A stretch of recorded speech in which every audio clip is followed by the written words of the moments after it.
दोस्तों नमस्कार, मैं आकाश कुमार और स्वागत है आपका अपने YouTube channel the zeal online education पर। और दोस्तों आज से एक विशेष सीरीज आपके लिए हम लेके आए हैं। यस, और काफ़ी दिनों से आप लोगों की डिमांड भी थी और मैं भी इसी पे वर्क कर रहा था। इतने दिनों से मैंने YouTube पे कोई वीडियो अपलोड नहीं किए। यही एक रीज़न था कि मैं इस प्लेटफॉर्म को तैयार कर रहा था। जी हाँ, आप लोगों ने थंबनेल देख लिए। RAS पेपर फोर्थ और RJS पेपर थर्ड।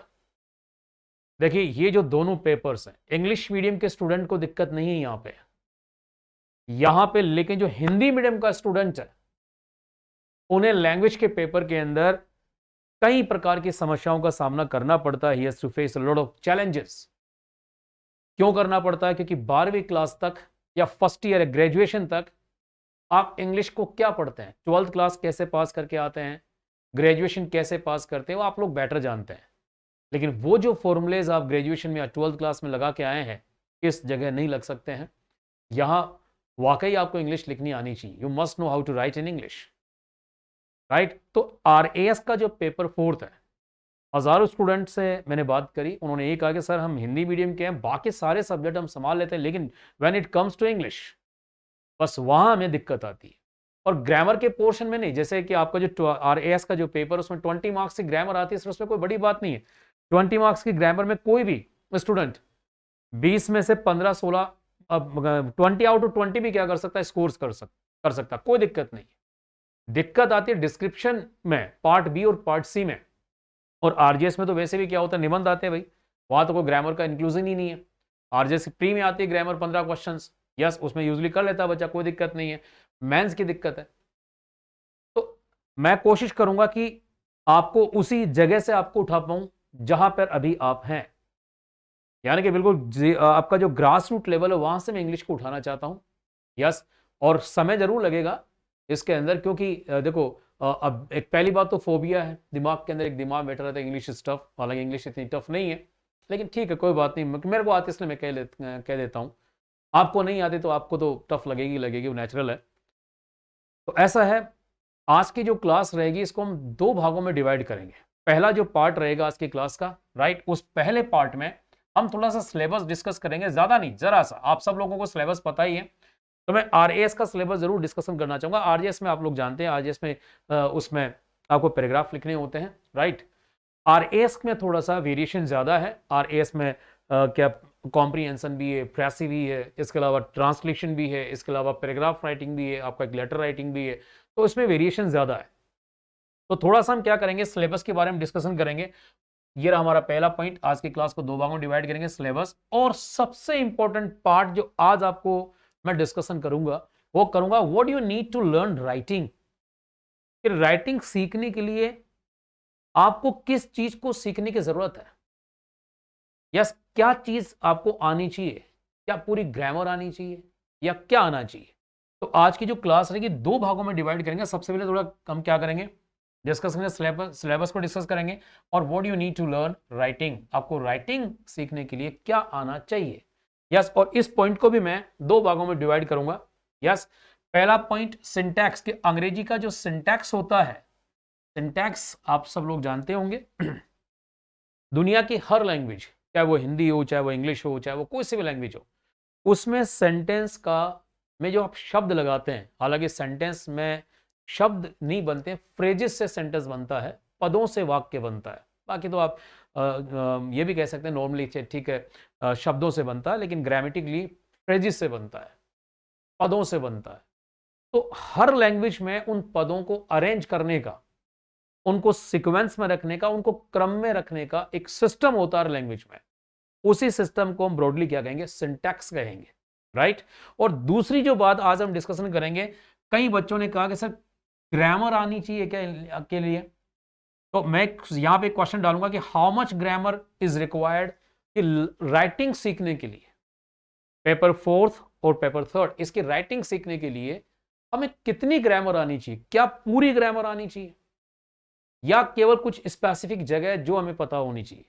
इसके ऊपर आज हम क्या करेंगे, चर्चा करेंगे, राइट। तो क्लास को हम स्टार्ट करते हैं। सबसे पहले मैंने कहा दो पॉइंट डिस्कस करेंगे, सिलेबस क्या है और क्या आना चाहिए, और मैं आज काफी कुछ आपको सिखाऊंगा, ध्यान रखना काफी इंपॉर्टेंट है। तो देखो ये सिलेबस आपका, आप सब लोग सिलेबस से भली बात ही परिचित होंगे, राइट। तो सिलेबस को थोड़ा सा डिस्कशन कर लेते हैं। आरजीएस का सिलेबस मैं अभी डिस्कस नहीं कर रहा इस पर, नेक्स्ट क्लास में किसी में जोड़ दूंगा उसको मैं। देखो आप सब लोग जानते हैं कि जो आरएएस का पेपर 4 तो वो 3 पार्ट में डिवाइड हो जाएगा। पहला पार्ट है 20 मार्क्स का आता है, पार्ट ए, आप सब लोग जानते ही हैं। यस, और ये 20 मार्क्स का आता है। इसमें आपके इन टॉपिक्स को लेकर 10 टॉपिक है टोटल, जिसको 3 आगे भी हैं, इसको लेकर आपके पास में क्वेश्चन आते हैं 20, और 20 मार्क्स का ये होता है, राइट। और ये कोई चैलेंजिंग नहीं है, मैं इसको कोई चैलेंजिंग नहीं मानता। कोई भी स्टूडेंट जो आरएएस की प्रिपरेशन कर रहा हो, उसके लिए कोई भी स्टूडेंट, चाहे वो हिंदी मीडियम का हो चाहे इंग्लिश मीडियम का हो, yes, is going to face no challenge. इसमें कोई चैलेंज नहीं आता, यस। और 20 आउट ऑफ 20 मार्क्स लिए जा सकते हैं, कोई दिक्कत नहीं है। लेकिन ये इशू नहीं है यहां पे, this is not the problem here. Sir आपकी प्रॉब्लम, हिंदी मीडियम के स्टूडेंट की प्रॉब्लम ये नहीं है। हिंदी मीडियम के स्टूडेंट की सबसे बड़ी प्रॉब्लम जो है वो है आपकी कौन सी, ये पार्ट बी और पार्ट सी।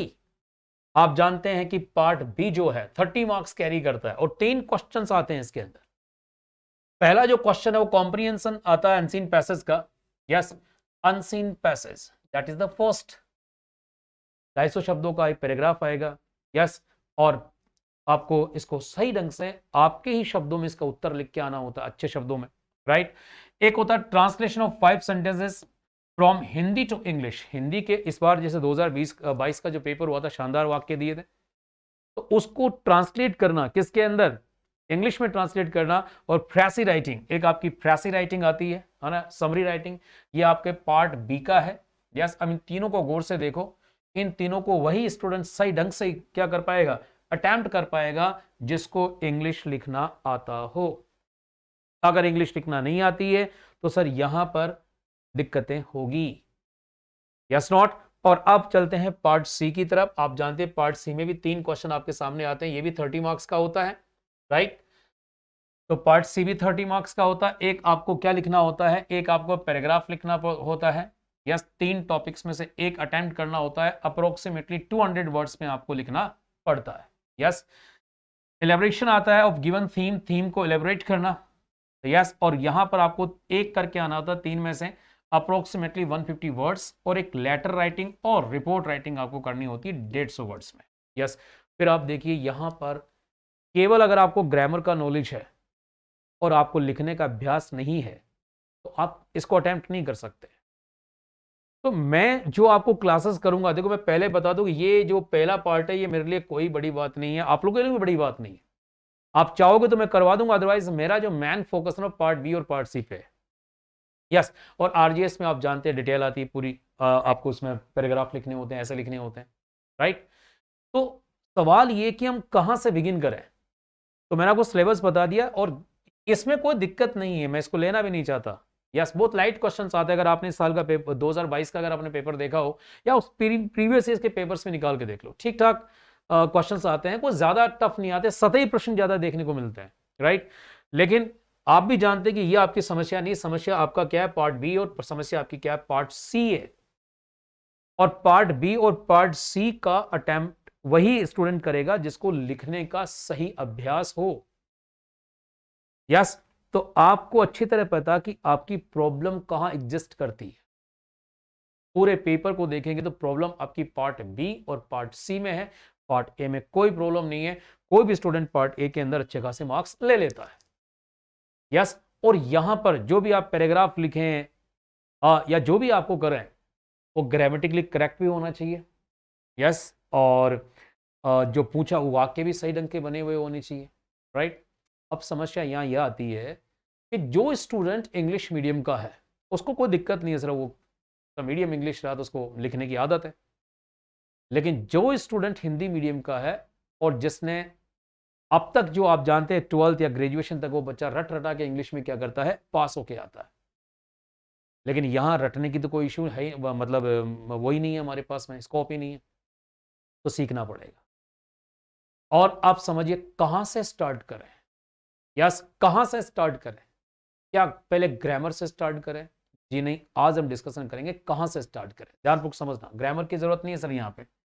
अगला जो पॉइंट है, अच्छा एक और देखो, आप सिलेबस के अंदर एक पॉइंट रह गया है, ये हिंदी का जो आपका पेपर होगा, देखो वहां पे भी एक 10 नंबर का क्वेश्चन आता है दिए हुए एक अंग्रेजी अनुच्छेद का हिंदी में अनुवाद करना 75 शब्दों में होता है, 75 में।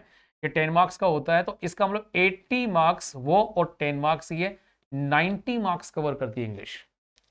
यस, 90 मार्क्स कवर करती है। ये मत सोचना कि इंग्लिश का पेपर 80 मार्क्स का आता है, 120 मार्क्स का हिंदी का आता है, उसमें भी इंग्लिश का क्या है, इंक्लूजन है, राइट। तो आप देखो आपके जो पेपर्स है उसमें 90 मार्क्स का क्या होता है, रोल रहेगा इंग्लिश का, राइट। और डिसिसिव भी हो जाता है कई बार, ये निर्णायक भी हो जाता है, क्योंकि जो हिंदी मीडियम का स्टूडेंट तो वो जीके में साइड ठीक ठाक सबकी स्थिति बराबर होती है। यहां पर क्या होता है, यहां जिसने मेहनत कर ली स्टार्टिंग से ही, यस, तो वो क्या कर सकता है, उनसे आगे निकल जाता। तो एक तो आपसे ये छोटी सी पीस ऑफ एडवाइस है कि प्लीज लैंग्वेज को लेकर आप अभी से, अगर आप इस RAS और RGS के फील्ड में अगर आप हैं, इंटरेस्टेड हैं और आपने सीरियसली तैयारी शुरू करी है, तो प्लीज इन दोनों सब्जेक्ट को, आई मीन इंग्लिश को लेकर आपको पहले दिन से क्या करना चाहिए, अभ्यास करना शुरू करना पड़ेगा। कैसे करना अभी हम बातचीत करेंगे, राइट। चलिए सर, देखो सबसे इंपॉर्टेंट जो बात हमको सीखनी है, राइट, वो दैट इज सिंटैक्स। पहला स्टेप जो आना चाहिए ना आपका, मुझे नहीं पता बाकी लोग कहां से स्टार्ट करते हैं, लेकिन मैं सोचता हूं टू माय व्यू कि अगर कोई लैंग्वेज अगर आपको ये सीखनी है, लिखना सीखना है, देखो स्पीकिंग अलग है, do not mix with writing with speaking, speaking को राइटिंग के साथ मिक्स ना करें। स्पीकिंग का अलग तरीका होता है, अगला अलग अप्रोच होता है इसकी पढ़ाने की, उसका तरीका भी क्या होता है, अलग होता है, अलग मैटर है सारा स्पोकन का, बट राइटिंग का मैटर क्या होता है, अलग होता है, राइट। तो इफ यू आस्क मी कि सर कहां से हमें शुरुआत करनी चाहिए, तो मैं सोचता हूं कि सबसे पहले आपको इंग्लिश के वाक्य का सिंटैक्स समझना चाहिए। The first thing you need to understand is the syntax of English, of the sentence of the English language. अब क्वेश्चन यहां पर यह कि सर सिंटैक्स क्या है। तो देखो, दुनिया की कोई सी भी लैंग्वेज हो, चाहे वो हिंदी हो, चाहे वो इंग्लिश हो, कोई सी भी लैंग्वेज हो, उस लैंग्वेज में जो आप वाक्य बनाएंगे, उस वाक्य में जो अलग अलग फ्रेज लगाएंगे, फ्रेज को आप हिंदी में पद कह सकते हैं। जैसे कर्ता पद होता है, क्रिया पद होता है, कर्म पद होता है, क्रिया विशेषण पद होता है, इंग्लिश में सब्जेक्ट फ्रेज होता है, वर्ब फ्रेज होता है, कॉम्प्लीमेंट फ्रेज होता है, ऑब्जेक्ट फ्रेज होता है। ये जो फ्रेजेस हैं, इनको एक क्रम में लिखा जाता है, और उस क्रम को ही हम क्या करते हैं, ब्रॉडली सिंटैक्स कहेंगे, है ना। एक क्रम होता है उसको लिखने का, उन क्रम को हम क्या कहते हैं, सिंटैक्स कहते हैं। यस, और देखो इंग्लिश की हम बात करें तो आज हम क्या बात करेंगे, कंपेयर करेंगे एक्चुअली इस सिंटैक्स को। क्या करेंगे कि हिंदी में जो वाक्य लिखा जाता है और इंग्लिश में जो सेंटेंस लिखा जाता है, यस, जो सेंटेंस लिखा जाता है उसके सिंटैक्स को हम क्या करेंगे, थोड़ा सा कंपेयर करते हुए चलेंगे। देखो मैं हिंदी को क्यों साथ में ले रहा हूं, इसलिए ले रहा हूं क्योंकि आप हिंदी मीडियम के हैं। आप इंग्लिश लिखने से पहले आपके दिमाग में पहले हिंदी आएगी, 100% आएगी, यस। लेकिन हाँ, एक वक्त ऐसा भी होगा कि जब आप इंग्लिश लिखना शुरू करेंगे तो आपके दिमाग में हिंदी नहीं आएगी, आप डायरेक्टली आपके पेन से इंग्लिश लिखना शुरू हो जाएगी। लेकिन वो थोड़ा अगली स्टेप है। स्टार्टिंग में उनको थोड़ा सा ट्रांसलेशन मेथड को लेना पड़ता है, ज्यादा नहीं। ट्रांसलेशन मेथड जो होता है, मैं इसके खिलाफ हूं वैसे, I am totally against that, yes not, क्योंकि ट्रांसलेशन इज नॉट पॉसिबल। मैं सोचता हूं कि इस लैंग्वेज को दूसरी लैंग्वेज में ट्रांसलेट करना ही नहीं चाहिए, उसका जो आत्मा होती है ना वो नष्ट सी हो जाती है। लेकिन ठीक है, हम एक ठीक ठाक लेवल पे लिखना सीखना चाहते हैं तो ट्रांसलेशन को थोड़ा सा हम क्या कर सकेंगे, इस्तेमाल करेंगे, थोड़ा सा, ज्यादा नहीं करेंगे। तो इस क्योंकि आप इसलिए करेंगे क्योंकि बिकॉज आप क्या हो, आप हिंदी मीडियम के स्टूडेंट हो, वो भी एक कारण है। और दूसरा कारण ये कि आप स्कूल से निकल के आए हो या कॉलेज से निकल के आए हो, और स्कूल और कॉलेज में जो इंग्लिश पढ़ने पढ़ाने का जो मेथड इस्तेमाल किया जाता है वो ग्रामर और ट्रांसलेशन मेथड होता है। यू मस्ट हैव सीन, यह एक बड़ी चैलेंज है। स्कूल और कॉलेज में जो मेथड इस्तेमाल किया जा रहा है इंग्लिश में, यस, वो क्या इस्तेमाल किया जाता है, ट्रांसलेशन एंड ग्रामर मेथड, जो कि लैंग्वेज सीखने का मैं सोचता हूं सबसे कमजोर तरीका होता है, राइट। खैर कोई बात, हाँ देखो उसके कुछ बेनिफिट्स भी होते हैं, वो हम उस पर बाद में बात करेंगे। तो हिंदी और इंग्लिश का जो सिंटैक्स होगा ना, उस सिंटैक्स पर हम चर्चा करेंगे, यस। और देखिए हम जानते हैं, अब आप और समझेंगे सिंटैक्स किसे कहते हैं। देखो मैंने एक पॉइंट लिख रखा है, arrangement of phrases in a sentence. मैंने फ्रेजेस लिखा है, वर्ड्स नहीं लिखा, राइट।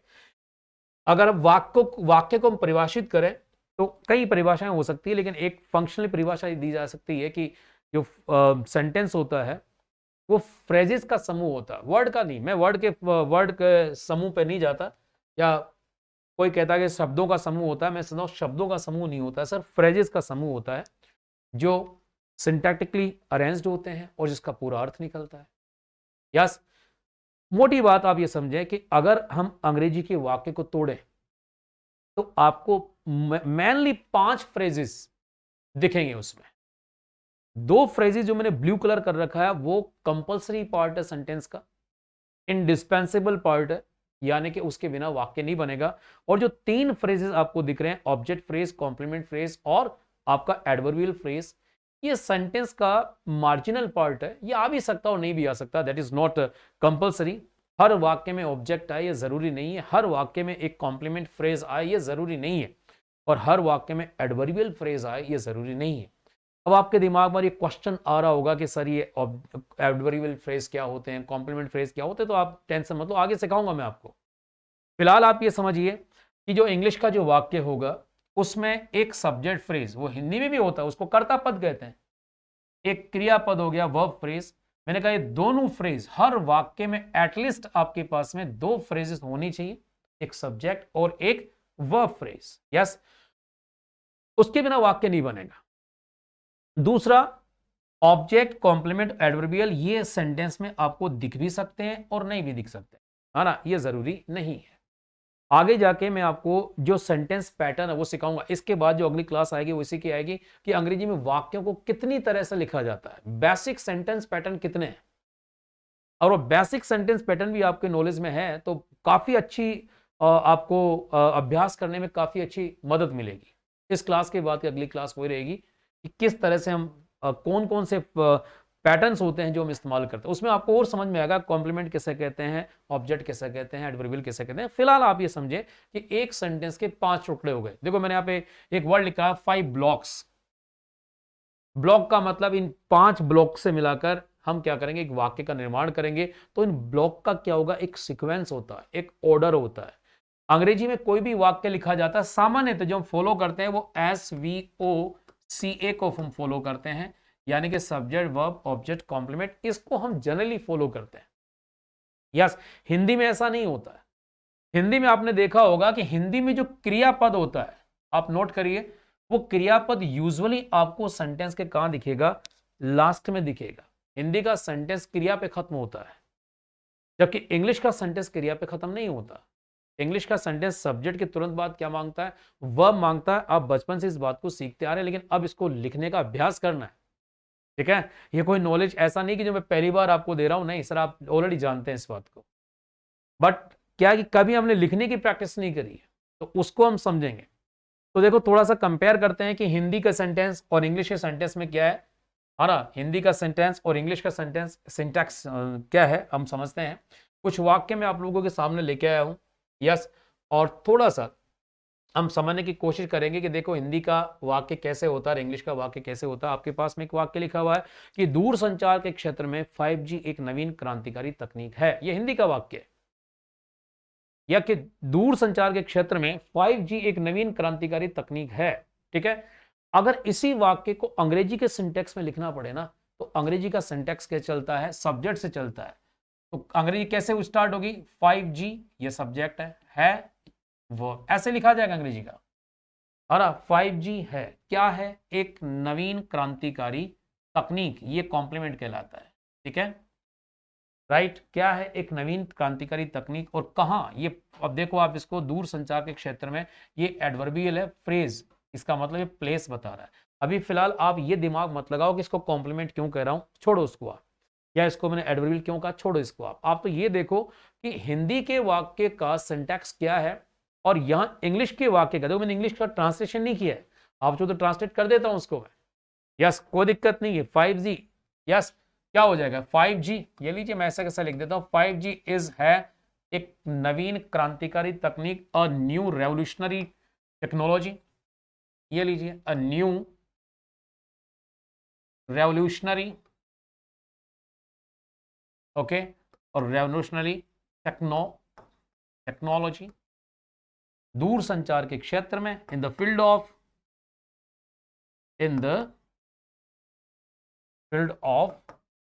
Tele communications.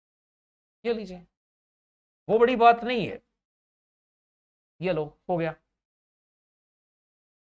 ये हमें आगे सीखना है, लेकिन आप एक बात समझेंगे पहले कि हिंदी का सिंटैक्स क्या जाता है और इंग्लिश का सिंटैक्स क्या जाता है। You have to feel the difference between the syntax of Hindi sentence and the syntax used in English sentence, right? तो अगर आप ये थोड़ा समझ लेंगे तो जो ट्रांसलेशन के 5 क्वेश्चंस आते हैं ना, उनको आप सही ढंग से ट्रांसलेट कर पाएंगे।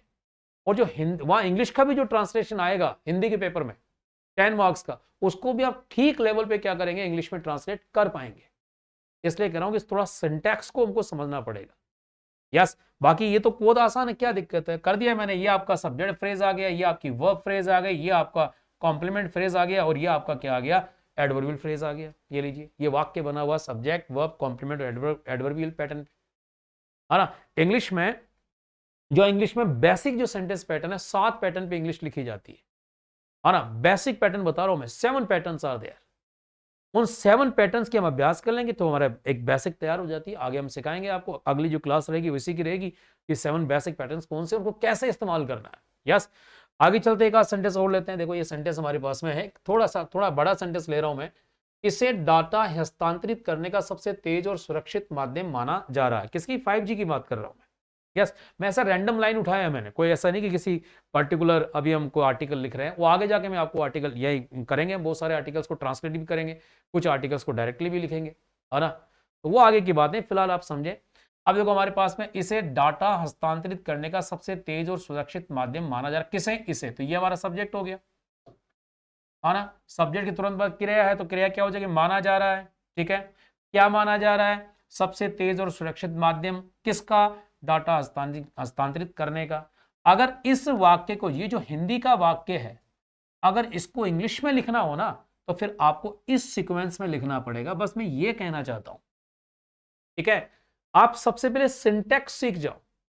आप हिंदी पढ़ते हुए भी क्या किया, अगर उस हिंदी के वाक्य को अंग्रेजी के वाक्य के सिंटैक्स में बोलो, भले आप हिंदी ही, जैसे देखो मैंने ट्रांसलेट नहीं किया यहां पे, मैं इसको ज्यादा तो मैं डायरेक्टली ट्रांसलेट करके ला देता, लेकिन नहीं, मैं आपको ट्रांसलेशन बात का विषय, पहले आप सेंटेंस को, जो हिंदी का सेंटेंस है, उसको आप इंग्लिश के सिंटैक्स में बोलने की कोशिश करो। आप हिंदी बोलते हैं, आप हिंदी पढ़ते हैं, तो आपकी हिंदी से ही मैं क्या कर दूंगा, आपको इंग्लिश पे ले जाऊंगा, कोई दिक्कत नहीं।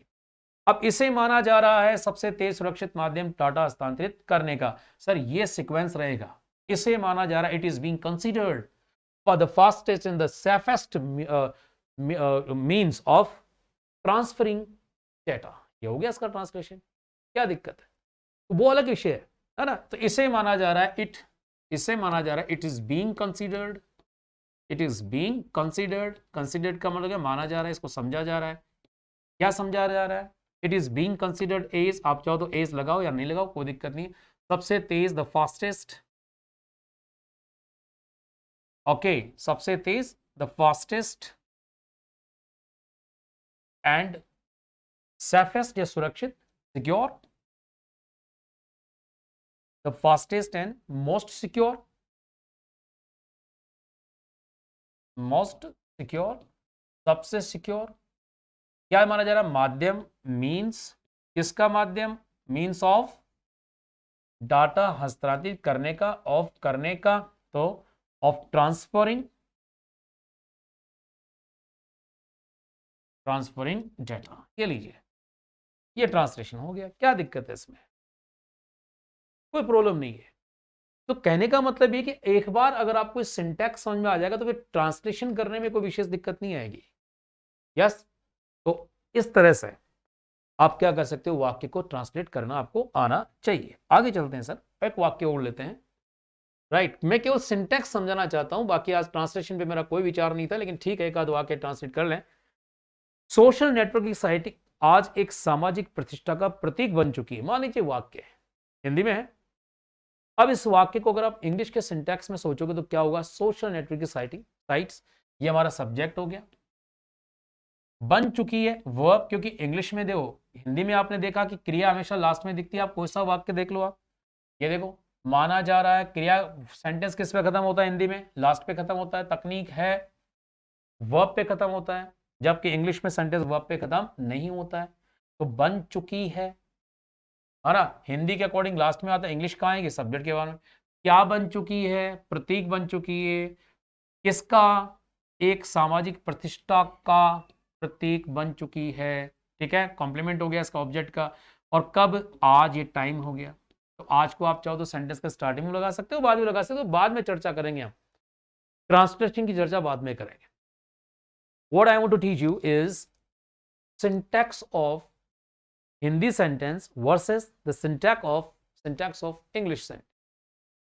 तो आपको मैं अब, अगर आपको ये सिंटैक्स समझ में आ गया, देखो ये डायरेक्ट मेथड है, आई टेल यू। मैंने कहा कि हम जो मेथड इस्तेमाल करते हैं स्कूल में वो ट्रांसलेशन ऑफ ग्रामर का मेथड है। मैं अभी देखो, मैं ट्रांसलेशन बिगनिंग में मैंने कह दिया कि मेरे को ट्रांसलेशन पसंद नहीं, I don't like translating a language to another language, नहीं होना चाहिए।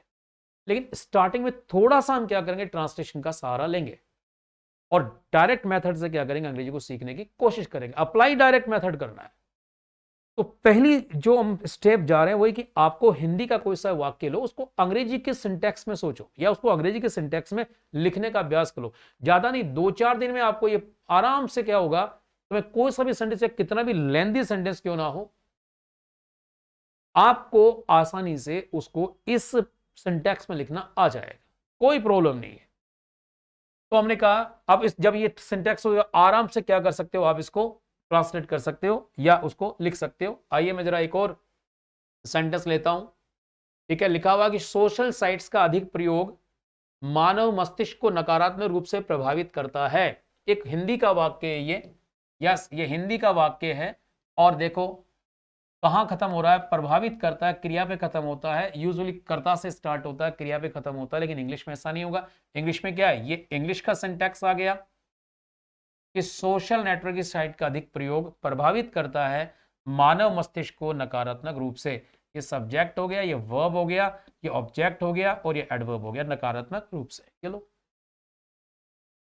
बस पहला काम। उसके बाद में फिर आसानी से क्या कर सकते हो, सेंटेंस को आप ट्रांसलेट कर सकते हो इनटू इंग्लिश, कोई दिक्कत नहीं आएगी। पहले सिंटैक्स में सेंटेंस का सिंटैक्स आपको समझ में आना चाहिए, ब्लॉक्स में तोड़ना आना चाहिए। हिंदी के सेंटेंस को ब्लॉक्स में तोड़ा और उसको इंग्लिश के सेंटेंस में ढाल दिया, बस इतना सा काम आपको करना है। यस, ट्रांसलेशन अगला स्टेप है इसका, राइट। एक आध वाक्य और ले लेते हैं। चलिए एक बड़ा सा सेंटेंस है, मैं जरा इसको पहले पढ़ते हूं आपके लिए और उसी प्रकार से आप क्या करेंगे, इसको ब्रैक करेंगे।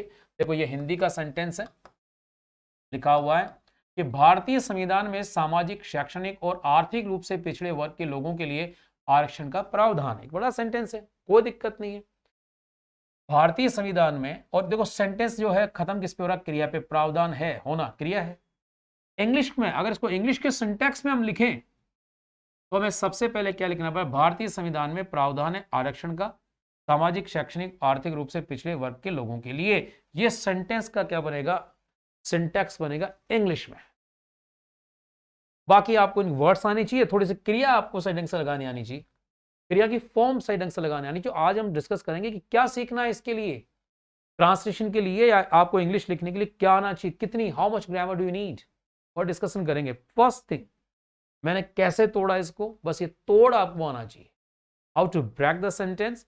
और उस जो ब्रेक हुए और जो ब्लॉक्स बने, उन ब्लॉक्स को अंग्रेजी के सिंटैक्स में लिखना आना चाहिए। आप तो ये वर्बली भी प्रैक्टिस कर सकते हो। तो भारतीय संविधान में प्रावधान है आरक्षण का सामाजिक, शैक्षणिक और आर्थिक रूप से पिछड़े हुए वर्ग के लोगों के लिए। ये इंग्लिश का सेंटेंस हुआ, यस नॉट, और ये क्या हुआ आपका हिंदी का सेंटेंस हुआ। क्लियर है। तो और देखो एक सेंटेंस और इसमें मैंने बड़ा सा डाला आपके लिए, राइट, समझो। जैसे कि आज ये टाइम शो कर रहा है, पर्यावरण प्रदूषण भारत के लिए ही नहीं वरन संपूर्ण विश्व के लिए गंभीर समस्या बन गया है। गंभीर समस्या बन गया है, एक क्रिया ये है तथा एक कंजंक्शन है। इस समय इस समस्या से निपटने के लिए अंतर्राष्ट्रीय स्तर पर अनेक प्रयास किए जा रहे हैं, प्रयास किए जा रहे हैं। देखो आप क्रिया पे खत्म हो रहा है।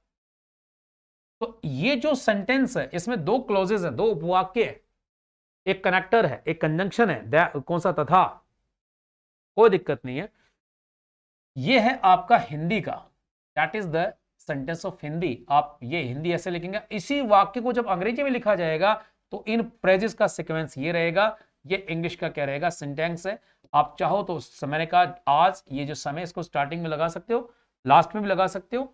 ये जो समय सूचक शब्द है, समय सूचक जो शब्द आते हैं या जो वाक्यांश आते हैं, फ्रेजेस आते हैं, ये बड़े फ्लेक्सिबल जगह होती है इनकी, कभी स्टार्टिंग में आते हैं, इनका रूल तो होता है जो आप आगे सीखेंगे। स्टार्टिंग में लगाने से क्या फर्क पड़ता है और लास्ट में लगाने से क्या फर्क पड़ता है, फर्क तो पड़ता है सेंटेंस में, वो आगे की बात है। लेकिन स्टार्ट कर सकते हैं। पर्यावरण प्रदूषण हमारा सब्जेक्ट है, बन गया है हमारी, क्या है, वर्ब है, एक सब्जेक्ट है, एक वर्ब है, क्या बन गया है, एक गंभीर समस्या बन गया है, राइट। ये हमारा क्या हो गया, ऑब्जेक्ट हो गया। एक छोटा सा रह गया, कौन सा, भारत के लिए ही नहीं संपूर्ण विश्व के लिए गंभीर समस्या बन चुका है। तो इसको कहां जोड़ेंगे, यहां पे आज पर्यावरण प्रदूषण बन गया एक समस्या, और यहां पे भारत के लिए नहीं, इसके बाद में भारत के लिए ही नहीं वरन संपूर्ण विश्व के लिए, आप इसको यहां जोड़ेंगे, ठीक है। आसानी से बना सकते। Today N environmental pollution has become, बन चुका है, देखो, today environmental pollution has become a serious threat, एक गंभीर समस्या, सीरियस थ्रेट किसके लिए, not only for India but also for the entire world. हो गया ट्रांसलेशन। ये सिंटेक्स अगर आपको समझ में आ गया, वोकैबुलरी आपको आती है ना, बस काम हो गया सर। हल्की सी आपको वर्ब लगाना आना चाहिए, सही ढंग से वर्ब लगाना, हल्की सी तो नहीं, वर्ब सही ढंग से लगाने आनी चाहिए, है ना। तो today environmental pollution has become what, a serious threat, इसके लिए, for not only India but also for the entire world.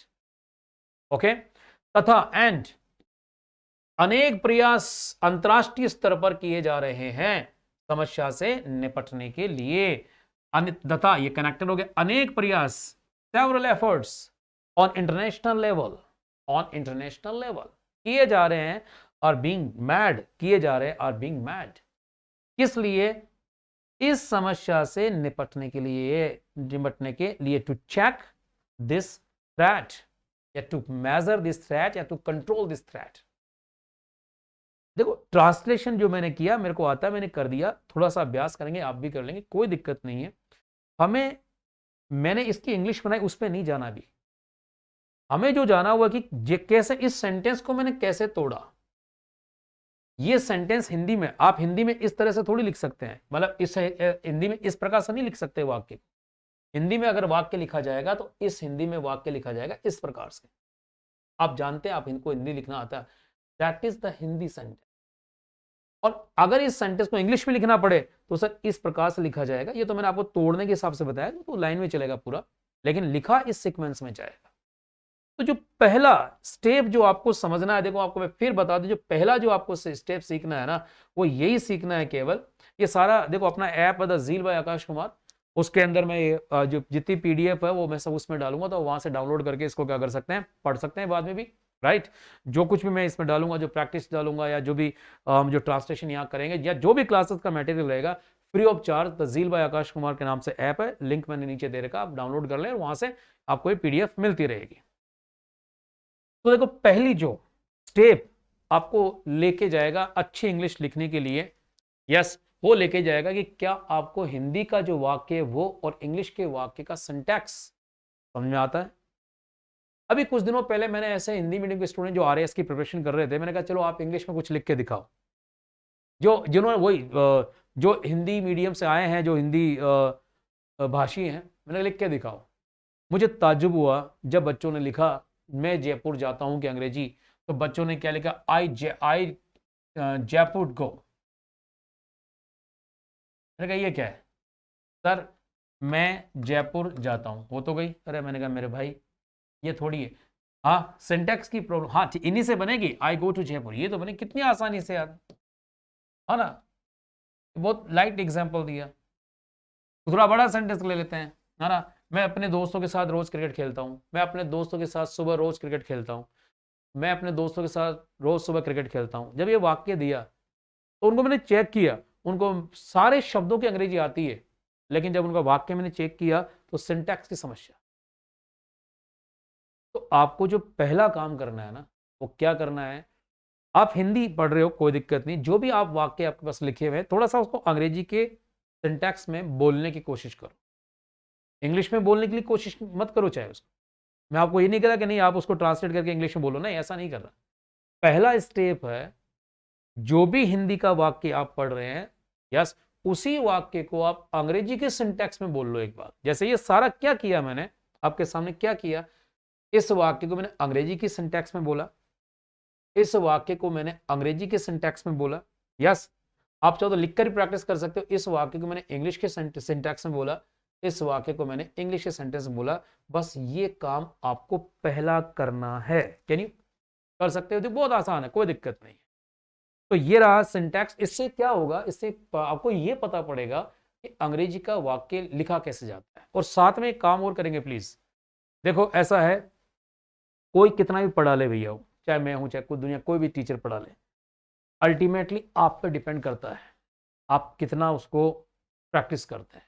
और एक सलाह मैं आप लोगों को कहना चाहूंगा, देना चाहूंगा, वो ये है कि आप चाहते हैं कि इंग्लिश के 4th पेपर में और आरजीएस वाले इंग्लिश के 3rd पेपर में अच्छे मार्क्स लें, तो एक सलाह आपको ये माननी चाहिए कि आपको एटलीस्ट एक पेज अंग्रेजी का रोज पढ़ना चाहिए।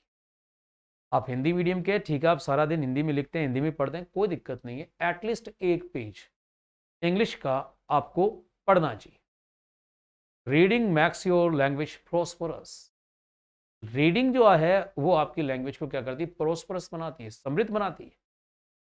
तो क्या पढ़े सर? कुछ भी, जो भी आपका मन करे, जिस भी सब्जेक्ट में आपको ज्यादा आनंद आता है तो उसको आप क्या कर सकते हो, इंग्लिश में ले सकते हो। अगर आपको हिस्ट्री पढ़ना अच्छा लगता है तो यार हिस्ट्री को आप थोड़ा सा इंग्लिश मीडियम पढ़ लो ना, क्या दिक्कत है। आपको कॉन्स्टिट्यूशन आपके सिलेबस में है, आपको कॉन्स्टिट्यूशन जो है पढ़ना अच्छा लगता है, तो एक काम करो, उस कॉन्स्टिट्यूशन को आप इंग्लिश में पढ़ लो। स्टार्टिंग में थोड़ी सी दिक्कतें आएगी, लेकिन आपको, आप रोज एक पेज पढ़ने के अभ्यास करोगे तो आराम से समझ में आएगा। तो एक आपके लिए सलाह है, प्लीज इसको कैरी आउट जरूर करें। It is a very serious piece of advice, काफी इंपॉर्टेंट है। मैंने अंग्रेजी सीखी, सबसे बड़ा जो योगदान है, इफ यू आस्क मी, तो मैं कहता हूँ रीडिंग का सबसे बड़ा योगदान किसका, रीडिंग का। Sir I read a lot, I read a lot still. तो वो आपको करना पड़ेगा, प्लीज एक पेज एवरीडे, राइट। अब एक सवाल होता है जो हमने लिया, वो ये कि सर हमें कितनी, हाउ मच, अब दूसरे पार्ट पे जाते हैं कि हमें जो आप ये कर रहे हो या जो हमको करना है इंग्लिश में जो लिखना है, इसके लिए कितनी ग्रामर आनी चाहिए, how much grammar okay do we need, हमें कितनी ग्रामर आनी चाहिए, how much grammar do we need, हमें कितनी ग्रामर आनी चाहिए, क्या हमको पूरी ग्रामर आनी चाहिए इसके लिए, या कुछ पर्टिकुलर टॉपिक से काम चल जाएगा, ये हमारा एक क्वेश्चन है। और मैं आपको कहना चाहूंगा कि देखिए, ग्रामर जो है वो वाक्य का शुद्धिकरण करती है। यस, अलग अलग लोग अलग अलग बातें, हो सकता है उनका हो, मेरी बात से हो सकता है आप सहमत हो या ना हो, लेकिन मुझे ऐसा लगता है कि ग्रामर जो है ना, उसका एक ही सबसे बड़ा फंक्शन ये होता है, लैंग्वेज सिखाना नहीं होता है, ये मैं दावे के साथ कह सकता हूं। ग्रामर का रोल लैंग्वेज सिखाने में नहीं होता है सर, ग्रामर का रोल लैंग्वेज को परिष्कृत करने में, शुद्ध करने में, प्योरीफाई करने में होता है। क्यों? क्योंकि लिखे हुए वाक्य का अगर गलत आपने जरा सा भी कोमा भी लगा दिया गलत जगह पे, उसका इंटरप्रिटेशन कुछ भी हो सकता है। हम जब लैंग्वेज को बोलते हैं तो आप सामने खड़े हो, मैं सामने खड़ा हूं, जो कुछ बोला तो आप कुछ शब्दों से समझते हो, कुछ भावों से समझते हो, कुछ आप देही भाषा बॉडी लैंग्वेज से समझ जाते हो, लेकिन इंग्लिश लिखने में ऐसा नहीं है सर। लिखने में लिखने वाला सामने नहीं होता। तो ऐसा हो सकता है उसने गलती से कोई, हिंदी में बिंदियों का खेल आपको पता ही है, कहीं और बिंदी लग गई तो आप उसका इंटरप्रिटेशन कुछ भी ले सकते हैं। इसीलिए ग्रामर का रोल रहता है वाक्य की शुद्धिकरण। इसका मतलब हमारे पास में वाक्य तो होना चाहिए सर। अब आप पहले शुद्धिकरण सीख रहे हो और फिर वाक्य की तरफ आ रहे हो तो सर नहीं होगा। You must have a sentence first of all written by you, आपके द्वारा लिखा गया, फिर उसमें से आप ग्रामेटिकल जो एरर्स होती हैं उसको इंप्रूव करो। तो यहां पे ग्रामर सीख कर राइटिंग नहीं सीखी जाती, राइटिंग करके ग्रामर सीखी जा सकती।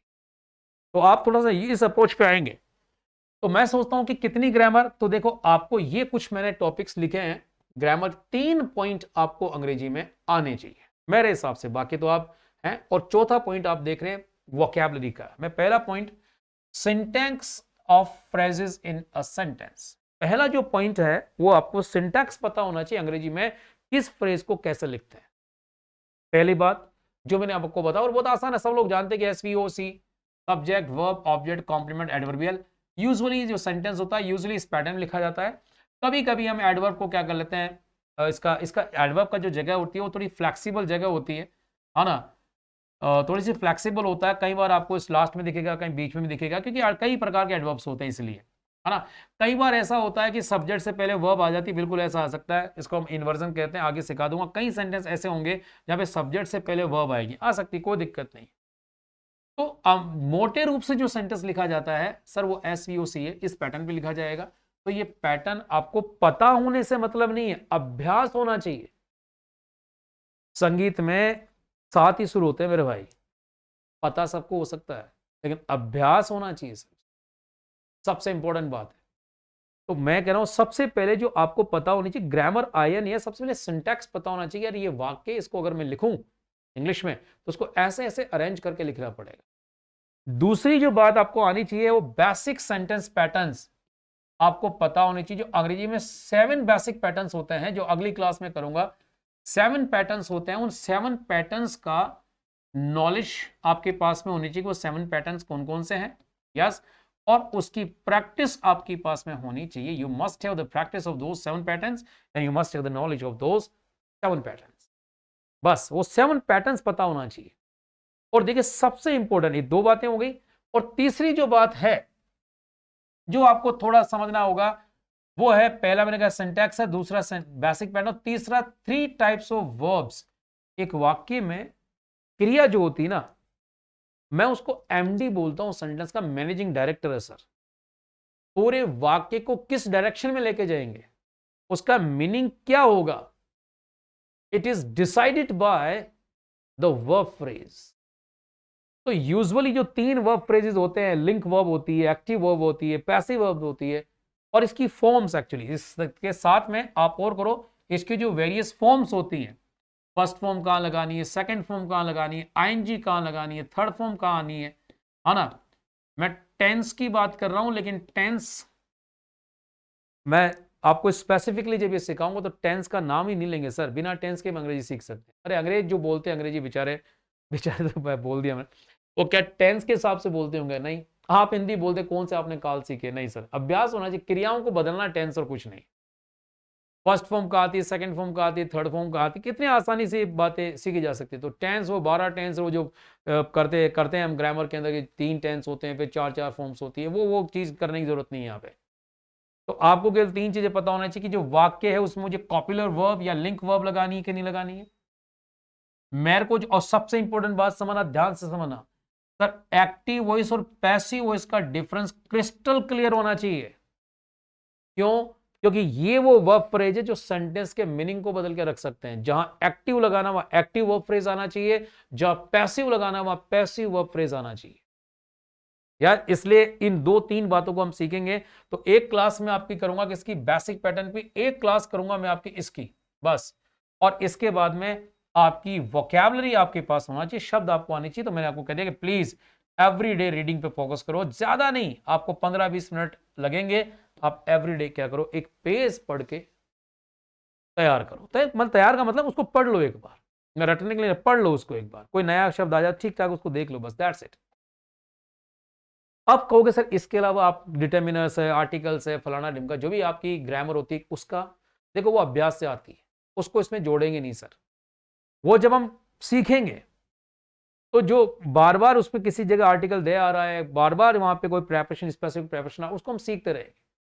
लेकिन एक वाक्य हमको कम से कम एटलीस्ट बनाना आना चाहिए। और वाक्य बनाने के लिए हमें सिंटैक्स का नॉलेज, बेसिक पैटर्न का नॉलेज और 3 वर्ब्स का नॉलेज, बस।